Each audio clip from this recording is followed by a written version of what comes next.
Ek sal nooit vergeet my counselor het eendag vir my gevra, "Hytjie, hoekom gaan drink jy 'n bier? Hoekom wil jy bier gaan drink? Sê vir my hoekom." En dan sê ek vir hom, "Want dit is lekker. Dit is lekker om 'n bier te drink." En toe sê hy vir my iets baie powerful. Toe sê hy vir my, "As dit lekker is om 'n bier te drink, wat is dit dan wat jou laat sleg voel sodat jy 'n bier moet drink om lekker te voel? Like what is it?" En dit het my baie laat dink. Jy weet, as ek nou sober moet wees, hoekom voel ek heeltyd 'n dis-ease, 'n ongemak, 'n inadequate, not a part of, always apart from. Ek voel alien in my life. Ek voel nie connected aan mense nie. Al is my ma en my pa baie lief vir my gewees, I don't experience the love. Wat is dit?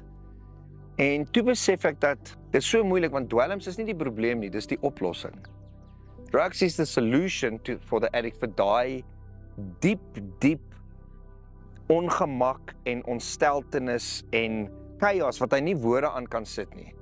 It brings peace to all of that stuff.